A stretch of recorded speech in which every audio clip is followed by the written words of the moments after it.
Padawans, estamos vivendo um momento histórico, porque estamos passando pela maior tempestade solar dos últimos 20 anos.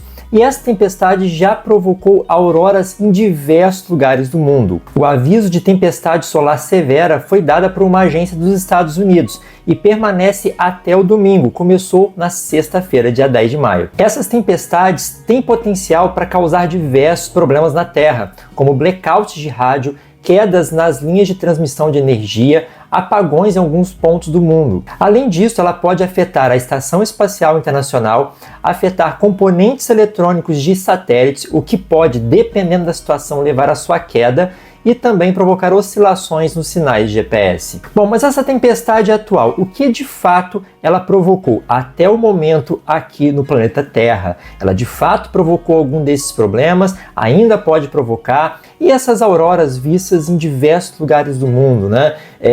Ela também provocou, mas em quais partes elas foram vistas e por que elas estão sendo vistas em regiões aí que não tem-se o costume de observar auroras normalmente? Bom, tudo isso a gente vai ver no vídeo de hoje, entender o que são essas tempestades, quais são os problemas que elas causam para os equipamentos e para os seres humanos, e verificar aí em quais lugares do mundo ocorreram as belas auroras. Então fica comigo até o finalzinho para a gente entender bem esse fenômeno. Bora lá!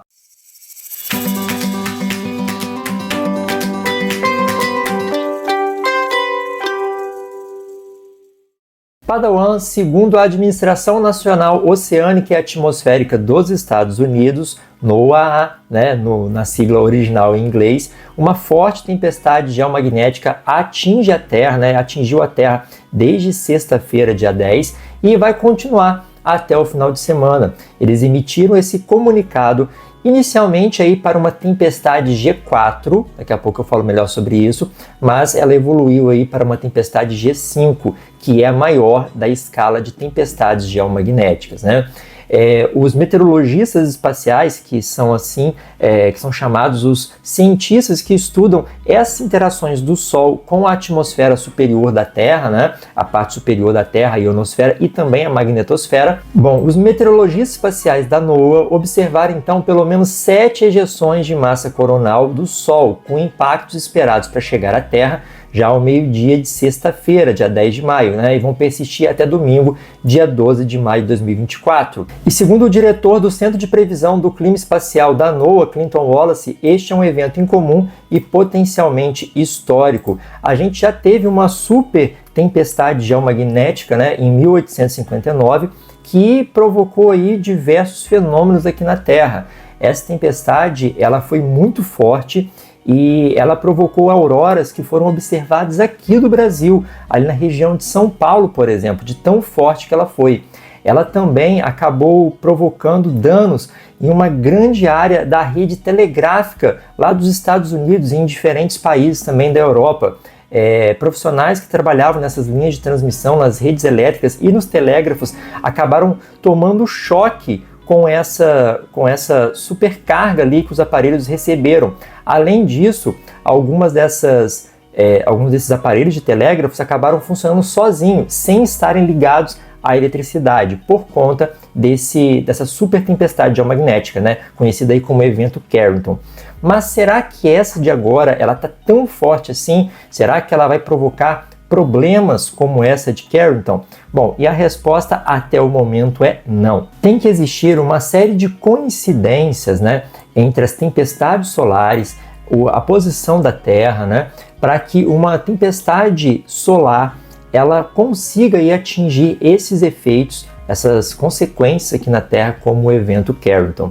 Eu conversei um pouco melhor sobre isso com a Cláudia Medeiros, que é geofísica espacial, né, trabalho no INPE. Então, se você perdeu a live, vou deixar no link aqui em cima, é só conferir que ela explica melhor todos os componentes que precisam estar alinhados para que essa tempestade fique realmente muito poderosa.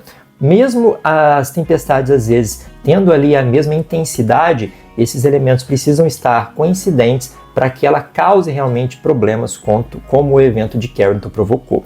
Basicamente, as tempestades solares é um nome que a gente dá geral, né, para vários fenômenos que acontecem no Sol.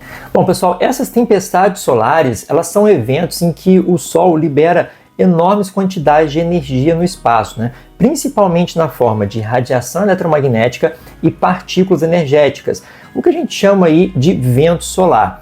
Esses eventos eles podem variar em intensidade, né? Como eu falei para vocês, as intensidades são diferentes e mesmo um evento de mesma intensidade pode ter consequências distintas aqui na Terra, tá? E eles são categorizados principalmente como ejeção de massa coronal e explosões solares, os chamados em inglês flares solares, né? Para a gente entender essas tempestades solares, como elas surgem, né? A gente precisa entender que o campo magnético do Sol é todo bagunçado. O Sol, por ser uma esfera de plasma, não é sólido como a Terra, ele tem no seu movimento de rotação, porque ele tem uma rotação assim como a Terra tem a rotação, o Sol também tem, ele vai tendo ali velocidades diferentes de rotação na linha do Equador, nas regiões médias e nas regiões polares, né? A gente pode chamar assim do Sol. Então, cada parte do Sol vai ter uma rotação diferente. Então, ali você vai tendo concentrações de linhas magnéticas e essas concentrações vão provocando ali o aparecimento de manchas solares, né? Essas manchas solares, basicamente, vocês estão vendo aí, são materiais mais escuros do que o material circundante e elas são mais frias em relação às áreas vizinhas. Não é que são frias, né? Mas em relação às áreas que estão ao redor delas, elas são um pouco mais frias. Ali, as linhas magnéticas, elas se conectam, né? E como o Sol vai girando de forma não uniforme, às vezes essas linhas magnéticas, elas são esticadas e rompidas. Quando acontece esse rompimento, tá? Acontece então uma erupção solar. E essa erupção solar pode aí ejetar uma série de coisas para o espaço. Pode ejetar partículas, radiação eletromagnética, né? A ejeção de massa coronal e todos esses elementos vão acabar interagindo com a magnetosfera da Terra, provocando então as consequências que eu já listei algumas para vocês. Essas manchas solares sempre acontecem no Sol, só que de tempos em tempos o número delas cresce ou diminui. É o que a gente chama de ciclo solar. O ciclo solar então ele tem dois picos. Ele tem um pico aí com maior número de manchas e um número com menor número de manchas. A gente, no momento, está passando pelo ciclo 25, em que esse número de manchas aumenta. Então, se o número de manchas aumenta, o número de tempestades solares aumenta, ou seja, o número de vezes em que esses eventos acontecem é bem maior, acontece aí quase que todo dia, e obviamente as interferências na Terra também aumentam. No ciclo menor, no ciclo na atividade baixa, né, também pode acontecer, também pode não, acontecem essas tempestades, só que num período maior de tempo, né? Demora um pouquinho mais para acontecer entre uma e outra. Mas assim, o que vocês têm que saber é que o Sol ele está sempre lançando esse material em direção à Terra, né?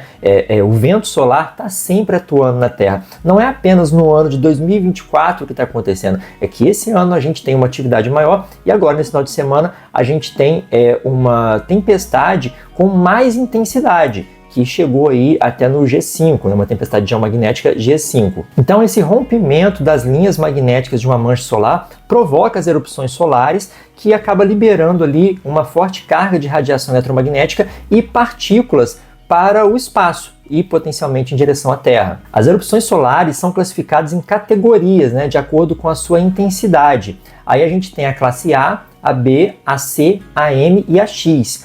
A elas são de menor intensidade e a X são as mais longas e mais energéticas. A gente teve, para vocês terem ideia, durante agora, né, desde sexta-feira, erupções aí da classe X. E durante uma erupção solar pode acontecer também uma ejeção de massa coronal, né, que são grandes bolhas de gás ionizado e campo magnético, ali, partículas magnetizadas, que são lançadas para fora da coroa solar, que é aquela parte mais externa do Sol, né? Quando essas partículas energéticas colidem com o campo magnético da Terra, aí provoca diversos fenômenos, como por exemplo as auroras, ou pode também provocar aí problemas em equipamentos eletrônicos aqui, que são as tempestades geomagnéticas, né? Bom, são vários os fenômenos que acontecem no Sol, são vários os fenômenos que a gente classifica como tempestade solar, e geralmente a gente categoriza essas tempestades de acordo com as consequências aqui na Terra. Aí a gente tem basicamente três tipos, tá? A gente tem as tempestades de rádio, as tempestades de partículas e as tempestades geomagnéticas. As tempestades de raios, que são provocados ali pelas erupções solares ou flares solares, emitem ali uma grande quantidade de radiação eletromagnética que chegam à Terra no tempo da velocidade da luz, né? O Sol ele está a mais ou menos 8 minutos da Terra. O tempo que a luz leva do Sol até o nosso planeta é de cerca de 8 minutos. Então, basicamente, quando um telescópio visualiza essa erupção solar, é porque a erupção já está chegando naquele momento, né? Se ele está visualizando a luz, é porque ela já está chegando ali. E o que ela provoca? Ela vai provocar ali alterações na ionosfera da Terra. A ionosfera da Terra é a quarta camada da atmosfera do nosso planeta. A gente vive aqui na troposfera, que vai até os seus 10, 12, 15 quilômetros. Depois a gente tem a estratosfera, a mesosfera e a ionosfera. A ionosfera é uma camada bem elevada da atmosfera, né? Tá bem lá em cima, e ela tem ali muitos íons. E a interação dessa radiação com a ionosfera pode perturbar ali a ionosfera, provocando então blackout aí de rádio, tá? Para quem não sabe, muitas frequências de rádio utilizam a ionosfera para ampliar o sinal de rádio, refletir esses sinais, e as perturbações na ionosfera podem bloquear parcialmente ou dar alguma bugada aí nessa transmissão de rádio. Realmente um blackout pode dar um apagão, o rádio pode parar de funcionar, porque não é o aparelho, né, que está parando de funcionar, e sim o sinal que não está conseguindo chegar ali nos aparelhos, nas antenas transmissoras, reflectoras, enfim, justamente porque a gente utiliza essa camada da atmosfera para espalhar esse sinal. E um detalhe é que para essa tempestade atingir realmente uma área e provocar esse blackout de rádio, essa área tem que estar voltada para o Sol. Então, se acontecer uma tempestade desse tipo no Sol, né, uma erupção solar que gera esse blackout de rádio, ele só vai gerar no lado que estiver voltado para o Sol. O lado que estiver escuro, vamos supor que você esteja em um lugar que não esteja virado para o Sol. Então os rádios daquela região não vão ser afetados, apenas do lado que está realmente virado para o Sol. A gente também tem a tempestade de partículas, né? Essas partículas são muito energéticas, elas são mais lentas, podem demorar horas ou dias para chegar aqui, e elas provocam ali principalmente danos em satélites. Há um acúmulo de partículas energizadas ali na região onde os satélites ficam orbitando o nosso planeta, e esse acúmulo de partículas carregadas de energia pode afetar ali os componentes do satélite. Pode queimar componentes, isso se o satélite não estiver bem protegido, tá? Pode queimar componentes dos satélites, acabar direcionando, mudando a rota desses satélites. Se esse satélite, por exemplo, diminuir um pouco a sua altitude, pode entrar em contato maior com a atmosfera da Terra, provocando ali um arrasto, o que pode levar à queda de satélites por conta disso, né? Então, não é as partículas diretamente que vão ali destruir o satélite. Elas vão queimar componentes ou então interferir nos componentes eletrônicos a ponto de queimar algumas coisas ou mudar alguma coisinha ali na navegação do satélite, e ele então vai perder a altitude, e aí a atmosfera faz o resto, né? A gravidade da atmosfera. Ele vai sofrer um atrito ali com a atmosfera, então ele pode cair, como já aconteceu. Inclusive, alguns satélites da constelação de Starlink, né, já sofreram com esse fenômeno. E outro tipo de interação das tempestades solares com a Terra são as tempestades geomagnéticas, né? Elas são provocadas pela ejeção de massa coronal, que eu expliquei para vocês anteriormente. Aí a gente tem uma ejeção de plasma magnetizado do Sol e diversas partículas. Então essa ejeção de plasma do Sol, mais essas partículas, ela é bem mais lenta, né? Pode demorar até 3 dias para chegar à Terra, e quando chega aqui ela vai interagir aí com a magnetosfera da Terra. A magnetosfera é gerada a partir do campo magnético da Terra, que é produzido no núcleo do nosso planeta, né? O núcleo líquido.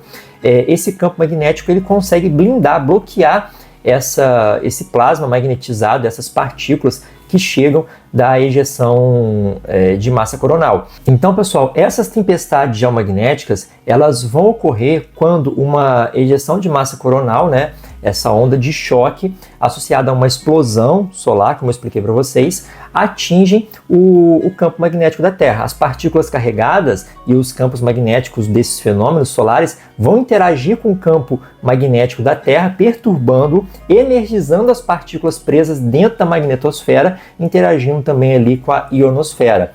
E aí são vários os efeitos que isso pode provocar.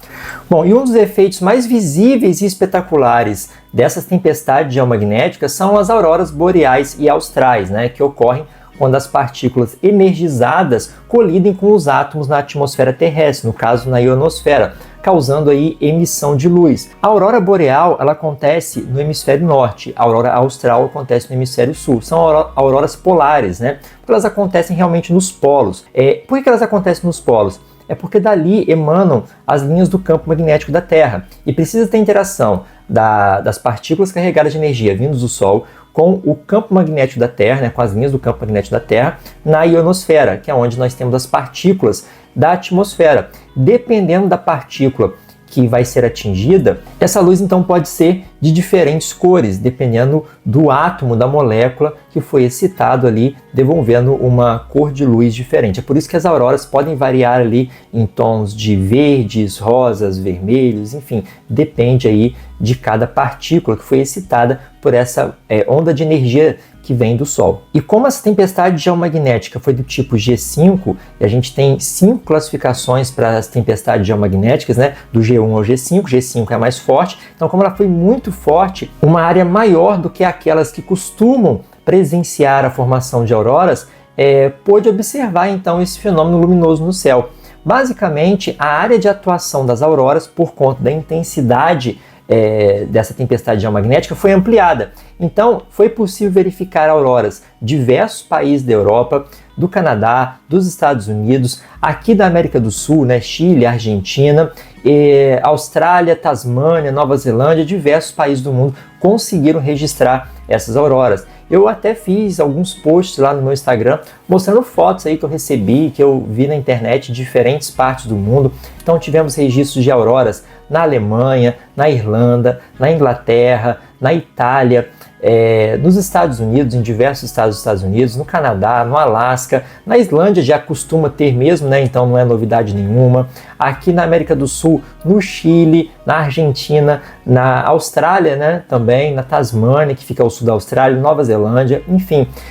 O campo, a área de atuação, de aparecimento dessas auroras acabou sendo ampliado por conta da intensidade, né, dessa tempestade geomagnética, ter chegado aí ao nível G5. Primeiro o alerta foi emitido para G4 e depois subiu para G5. Porém, Padawans, infelizmente não são só auroras que uma tempestade geomagnética cria no nosso planeta, né? Elas podem provocar também problemas.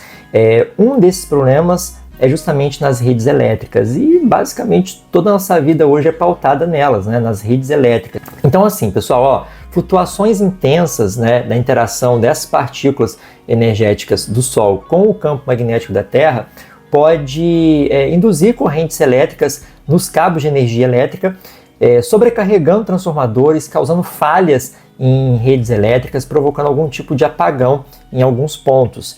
As comunicações também podem ser afetadas, como eu falei, como a interação aí com as partículas da ionosfera, interferindo, perturbando a ionosfera, as ondas de rádio de alta frequência e os sinais GPS também podem sofrer ali um blackout, apagões ou oscilações. E o grande problema mesmo são os satélites, né? Essa intensificação dessa energia ali na região onde os satélites passam, né? A ampliação da atmosfera superior, porque como essa atmosfera ela é excitada durante as tempestades geomagnéticas, elas aumentam de volume e acaba entrando ali no espaço onde as órbitas dos satélites estão. Isso aumenta o arrasto, afeta ali a operação do satélite e a sua durabilidade, podendo também provocar a queda deles. Bom, mas essa tempestade agora provocou algum desses problemas no mundo? A resposta é não. Até o momento em que eu gravo esse vídeo, eu estou gravando esse vídeo no dia 11, sábado, às 23h38, né, é a hora que eu estou nesse ponto do vídeo, a gente não tem nenhum registro de quedas de rede de energia elétrica, queda nas comunicações, nem problemas em satélites. Então essa tempestade geomagnética, por enquanto, ela só provocou belíssimas auroras pelo mundo. Nada aconteceu aos equipamentos elétricos, eletrônicos, né, aqui na Terra até o presente momento. Mas como eu falei, essa tempestade vai durar até domingo, até dia 12. Então e esses avisos, né, essas precauções ainda precisam ficar válidas até pelo menos domingo e, claro, sendo observadas também na segunda-feira, na terça dessa semana. Mas até o momento nada aconteceu em nenhum lugar do planeta. Ah, professor, mas aqui o meu Wi-Fi oscilou. Ah, eu estava escutando rádio, deu um chiadinho. Pessoal, isso aí provavelmente é algum efeito local mesmo. O meu Wi-Fi aqui, por exemplo, vive dando umas quedinhas. Eu estou aqui pesquisando na internet, daqui a pouco ele cai durante 10 segundos, volta. Isso aí é a internet, o serviço de internet do Brasil que não é bom, né? A gente compra aí 500 MB de internet, recebe só 100 e ele vai oscilando durante o dia. Para quem gosta de jogar, por exemplo, como eu, sabe o que eu estou falando. Então, por enquanto, nada de interação, né, provocou nenhum tipo de estrago aqui no Brasil nessa parte. Mas essa tempestade, ela pode sim provocar, só que não provocou até o momento, tá? Ah, pessoal, é importante falar também que essas tempestades geomagnéticas não provocam nenhum tipo de consequência para nós, seres humanos, nem para os animais, tá? Então, muita gente fica preocupado de que essas tempestades podem provocar aqui algum tipo de doença no ser humano. Então, assim, eu sei que tem gente que fica preocupado com isso, pensando que essa tempestade pode provocar alguma coisa na gente, mas essas partículas, elas ficam ali retidas, né, justamente pela atmosfera superior e pela magnetosfera da Terra. Elas não têm interação aqui com os seres humanos. Aliás, nós só estamos aqui porque existe o campo magnético da Terra para nos proteger. Se houvesse de fato uma interação dessas partículas com os organismos vivos aqui da Terra, a gente teria aí índices absurdos de câncer. E como eu falei para vocês, esses ciclos solares acontecem a cada 11 anos. Então a gente está sempre aí passando pela máxima solar, recebendo esses efeitos. Imagina, por exemplo, quem mora na Islândia, né? Onde essas tempestades geomagnéticas acabam provocando as auroras, né? Vamos dizer assim, estão mais relacionadas ali com os polos da Terra, porque é dali que emanam as linhas do campo magnético. Então, o pessoal da Islândia nem era para estar existindo. Então, a gente pode ficar despreocupado quanto a isso, que a interação, né, os problemas que essas tempestades podem provocar para a gente são ali nos aparelhos, beleza? Que a gente utiliza. E isso sim é um problema, porque imagina, você tem ali um avião que está usando uma frequência de rádio específica, você tem um apagão de rádio, né? Então isso pode atrapalhar as comunicações, tem que fazer desvio de voo, então é perigoso nesse sentido. Agora, não existe um perigo diretamente relacionado ao tecido orgânico, né? Ao nosso corpo mesmo. E é claro, eu já falei várias vezes para vocês, quem não assistiu, eu vou deixar o link onde eu explico tudo isso para vocês aqui em cima, é só clicar e assistir. Eu acho que está do lado de cá, eu nunca lembro o lado que está, mas enfim, é só clicar e assistir. O Sol, ele não provoca terremotos e vulcões na Terra, né? Então, essas tempestades geomagnéticas, esses diferentes tipos de tempestades solares não provocam aí os terremotos e nem também acordam vulcões. Como eu falei para vocês, a interação dessas partículas acontece lá em cima, né, na magnetosfera, na atmosfera superior. Elas não atingem aqui a superfície da Terra, certo? Tipo, a gente seria bombardeado por essas partículas também se elas chegassem aqui. Obviamente, como um terremoto é um deslocamento de uma falha geológica na casa ali dos centenas, dezenas ou centenas de metros, então um grande bloco rochoso tem que ser deslocado para provocar um terremoto. Imagina a quantidade absurda de energia que teria que chegar até ali uma profundidade de 10 km, e aí essa energia teria que vencer 10, 15, 20 quilômetros de crosta para provocar um terremoto, para chegar ali e provocar um terremoto, e a gente nem sabe que tipo de mecanismo poderia ser esse, né? Como que essa energia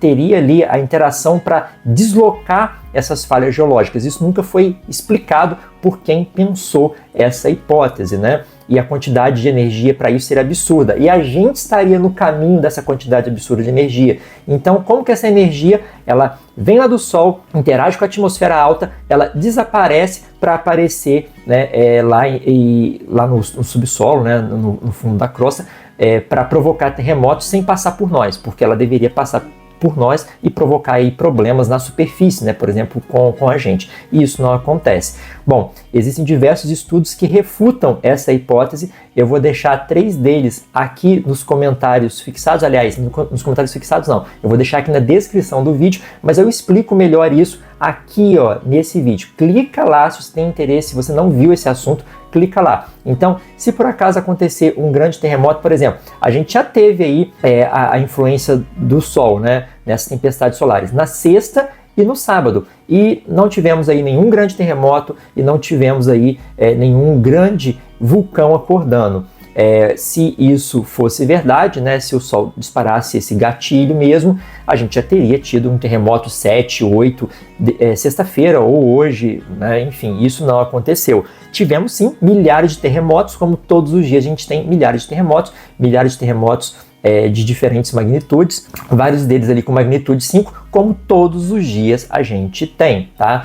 Então, vamos imaginar que um vulcão entre em erupção amanhã. Cara, esse vulcão já ia entrar em erupção mesmo, com ou sem tempestade solar. Se tivermos um terremoto 7 em algum lugar do mundo, principalmente na região do Círculo de Fogo, que é onde acontecem terremotos dessa magnitude com uma certa frequência, esse terremoto já iria acontecer com ou sem tempestade solar. Então a gente não tem aí uma interação da atividade solar, né, das tempestades solares, com a formação de terremotos, com o surgimento de terremotos e com o acordar aí de erupções vulcânicas, tá? Não existe essa relação. As consequências realmente são essas que eu falei para vocês nos equipamentos eletrônicos, ou então a formação de belas auroras. Pessoal, esse foi o nosso vídeo de hoje. Eu espero que vocês tenham gostado, tenham aprendido melhor sobre esse tema. Se você gostou realmente do vídeo, deixe seu like, comenta, compartilha com aquele colega que também está acompanhando esse processo do Sol.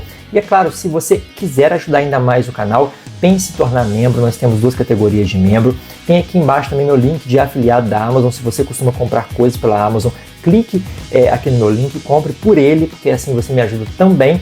Se você quiser deixar um valeu demais nesse vídeo, é só clicar aqui embaixo, ó, nesse coraçãozinho com o cifrão, tá perto ali do dislike, like, dislike, compartilhamento, eu não lembro a ordem agora, é só arrastar para o lado aí no celular que você vai achar o valeu demais, escolha um valor acessível para você e mande esse valeu demais, que vai ajudar pra caramba também, tá bom? Mas se não puder dar, não tem problema, é só deixar o like, comentar, compartilhar, que você já ajuda muito, e se inscrever no canal caso você não seja inscrito. Tem muita gente nova chegando por aqui.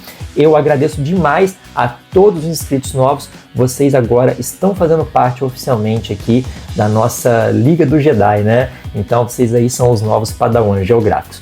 Eu vou ficando por aqui. Um grande abraço, uma boa semana, até mais. Beijo, tchau, tchau.